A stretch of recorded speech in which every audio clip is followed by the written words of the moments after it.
आज आप जानने वाले हैं कि एक्सप्रेस वीज़ा क्या होता है, क्या उसका वैलिडिटी होता है, क्या उसका एलिजिबिलिटी होता है। देखिए, जब कंपनी को अर्जेंट वर्कर का रिक्वायरमेंट होता है तो कंपनी वर्कर लोगों को एक्सप्रेस वीज़ा भेजता है। 7 से 10 दिन के अंदर अंदर उसको वीज़ा भी भेजता है और मेडिकल भी नहीं कराना पड़ता है और उसका टिकट भी भेजता है और 10 दिन के अंदर उसको फ़्लाइट हो जाता है। ठीक है, ये लगभग ओमान में ये लागू है और कनाडा में भी इसको लागू है। उसके बारे में चलिए आइए डिटेल से जानते हैं। ठीक है, तो चलिए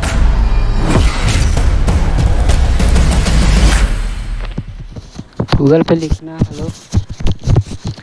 आपका जो एक्सप्रेस वीज़ा है उसके बारे में अच्छे से जानने के लिए आपको ओमान का वेबसाइट में आप सर्च कर सकते हैं। आपको लिखना है ओमान वीज़ा इन्फॉर्मेशन। ठीक है, ओमान वीज़ा इन्फॉर्मेशन लिखने के बाद आपको एक नीचे दिखाई दे रहा होगा वीज़ा टाइप्स में आपको सेलेक्ट कर लेना है कि आपको एक्सप्रेस वीज़ा के लिए क्या क्या मतलब कि रिक्वायरमेंट होना चाहिए। इसमें से भी 4 ऑप्शन है।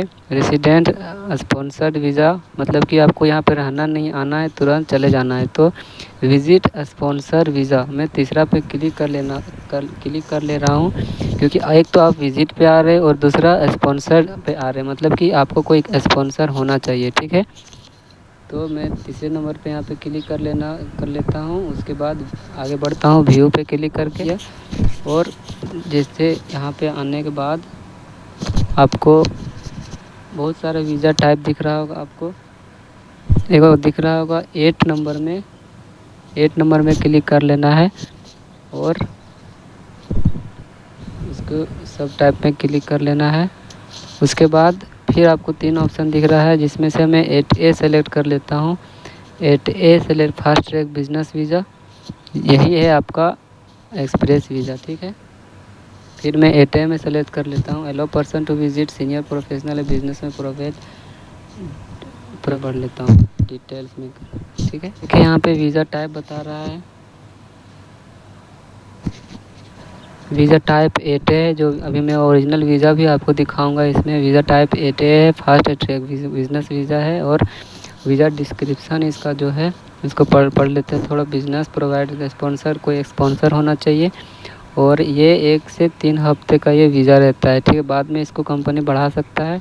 और क्या क्या इसमें मतलब कि लीगल डॉक्यूमेंट्स होना चाहिए, क्या क्या इसमें रिक्वायरमेंट होना चाहिए, वो भी हम आपको बता रहा हूँ। ठीक है, ये बता रहा must be sponsor by local employer, यानी कि आपका कोई स्पॉन्सर होना चाहिए। और एक डिजिटल फ़ोटो लगेगा वीज़ा अप्लाई करने के लिए। और attach copy of applicant passport, एक पासपोर्ट का भी रिक्वायरमेंट लगा। एक stamp letter of employ starting में पर्पज़ ऑफ विजिट, यानी कि किस पर्पज़ से आप आ रहे हैं उसका भी एक रीज़न होना चाहिए। जैसे आप कोई काम के सिलसिले से आ रहे हैं तो आपके पास काम का एक्सपीरियंस होना चाहिए और आपके पास डॉक्यूमेंट्स होना चाहिए। ठीक है, if you exceed the duration, अगर आप वीज़ा से ज़्यादा रहते हैं तो 10 ओमानी रियाल पर डे आपको पे करना पड़ेगा और fees of this visa 30 Omani riyal लगेगा आपको। ठीक है, और वीज़ा पासपोर्ट कम से कम जो पासपोर्ट रहेगा आपका, पासपोर्ट में वैलिडेशन रहना चाहिए। पासपोर्ट मतलब एक्सपायर नहीं रहना चाहिए, कम से कम 6 महीना उसका वैलिड और रहना चाहिए। बस इसका डिटेल्स इतना ही है। ठीक है, और इससे ज़्यादा कुछ नहीं। मैं आपको उसका ओरिजिनल वीज़ा दिखाता हूँ। ठीक है, अभी जो स्क्रीन में दिख रहा है ये हमारे पास है एक्सप्रेस वीज़ा। ठीक है, एक्सप्रेस वीज़ा इसी तरह से होता है। पे आप देख रहे 8A, मैंने जो वीडियो में पहले दिखाया था यहाँ पे लिख रहा है एक्सप्रेस वीज़ा। और ये यहाँ पे ये बता रहा है कि 13 नवंबर को ये वीज़ा इशू हुआ था और यहाँ पे वीज़ा यूज़ बाय डेट, यानी कि 13 दिसंबर को ये वीज़ा एक्सपायर हो जाएगा। और ये वीज़ा एप्लीकेशन नंबर है जो यहाँ पे ये है और वीज़ा नंबर यहाँ पे ये है। ठीक है, और यहाँ पे हमारा नाम मिल जाता है, यहाँ पे नेशनलिटी मिल जाता है और यहाँ पे पासपोर्ट नंबर मिल जाता है। ये बताया जा रहा है कि हमारा पासपोर्ट जो है वो इतना तारीख को एक्सपायर हुआ 15/5/28 को और पासपोर्ट का जो इश्यू नंबर हुआ था ये था। ठीक है, ये बता रहा है कि 3 वीक इसका वैलिडिटी रहेगा। ठीक है,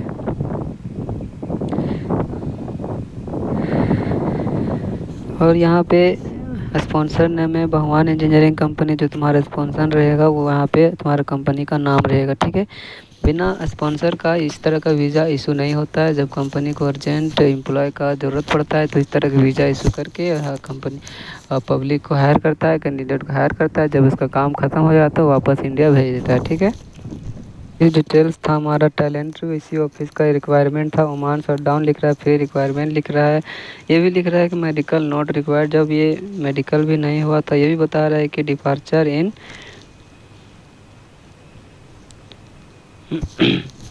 17 तारीख, लेकिन 2 दिन और लेट कर दिया। ये मात्र 19 तारीख को ये फ़्लाइट हुआ, 19 तारीख को फ़्लाइट हुआ। और बता रहा है क्या क्या वैकेंसी है। परमिट रिसीवर 22 आदमी का रिक्वायरमेंट था। रिगिंग सुपरवाइज़र और फॉरमैन को मिला के 16 आदमी का रिक्वायरमेंट था। मैकेनिकल टेक्नीशियन और फिटर का रिक्वायरमेंट मिला के 17 आदमी का रिक्वायरमेंट था। ठीक है, ये ऑफिस मुंबई में है। Mumbai metro railway station DN नगर के नीचे आप उतरेंगे तो वहाँ पे ऑफिस मिल जाएगा आपको। ठीक है,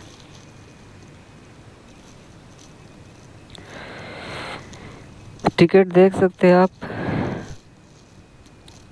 टिकट इसी तरह से आता है, इसमें हमारा नाम भी है। और 19 तारीख को फ़्लाइट हुआ था और रिटर्न टिकट भी इशू करना पड़ता है। ये ओमान पुलिस को जो चेक होता है वहाँ पे दिखाने के लिए मैं वो रिटर्न भी आऊँगा। ठीक है, तभी एयरपोर्ट वाले इसको एंट्री देते हैं ओमान में। कंपनी को रिक्वायरमेंट रहता है तो उसी हिसाब से वीज़ा बढ़ाता है। और फिर जाने और रिटर्न टिकट जो है, रिटर्न टिकट जो हमारा यहाँ पे दिख रहा है 9 दिसंबर को है मस्कट टू मुंबई, और जाने वाला है 19 दिसंबर मुंबई टू मस्कट। कंपनी में ज़्यादा काम रहता है तो वीज़ा बढ़ाता भी है। ठीक है, और रिटर्न टिकट जो रहता है वो कैंसिल कर देता है। यहाँ पे आप हमारा नाम भी देख सकते हैं। ठीक है, यहाँ पे मेरा नाम है।